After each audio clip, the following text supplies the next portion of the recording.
Passion fruit ഇതിനെവിടുന്ന ഇത്രയും സ്നേഹമുള്ള പേര് കിട്ടിയേ? പണ്ട് ഞാൻ ഇതിനെക്കുറിച്ചൊരു കാര്യം കേട്ടിട്ടുണ്ടേ.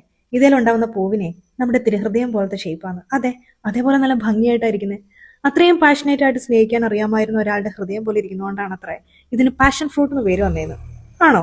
നിങ്ങൾക്ക് എന്നാ തോന്നുന്നേ? ഞങ്ങൾ ഇതിന് ബ്രാഷം പൂട്ട് എന്നാ പറഞ്ഞുകൊണ്ടിരുന്നത്. അപ്പൊ നമ്മുടെ ബ്രാഷം പൂട്ട് ഈ ഒരു കാപ്പിച്ചെടിയിൽ പടന്നു കയറിയത് ഞാൻ കുറെ നാൾ മുന്നേ കണ്ടതാ. പക്ഷെ ഈയിടെ ഞാൻ വന്നപ്പോഴാ ഇത് റബ്ബറയിലും പ്ലാവേലും ഒക്കെ പടന്നു കയറി ഇത്രയും അധികം കായായിട്ട് നിൽക്കുന്നുണ്ടെന്ന് ഞാൻ കണ്ടത്. എന്നാ പിന്നെ ഒരാഴ്ച സമയം എടുത്ത് പഴുത്തോട്ടെ എന്ന് ഞാനും വിചാരിച്ചു. ഇവന്മാർ ഇത്രയും നാൾ ഇതിലെ കൂടെ കളിച്ച് നടന്നിട്ട് ഇതിലൊരു കാ പോലും കണ്ടില്ലേ? കാണാഞ്ഞത് നന്നായി, അല്ലായിരുന്നെങ്കിൽ ഇതിന്റെ കാര്യത്തിൽ ഒരു തീരുമാനമായേനെ. ഞങ്ങൾ ഇന്നൊരു ജാഥയായിട്ടാ ഇത് പറിക്കാൻ വന്നേ. കയ്യെത്തി പറിക്കാൻ പറ്റുന്നതും തല്ലി പറിക്കാൻ പറ്റുന്നതുമായ ഏറെക്കുറെ കായകളൊക്കെ പറിച്ചു തീരാനായപ്പോഴത്തേക്കാ മഴ വരുന്നത്. കൈ കിട്ടിയ ഒരു ചേമ്പലക്കകത്ത് ഉള്ളതൊക്കെ പെറുക്കിയെടുത്ത് ഞങ്ങൾ ഷീറ്റ് വരയിലോട്ട് ഓടി.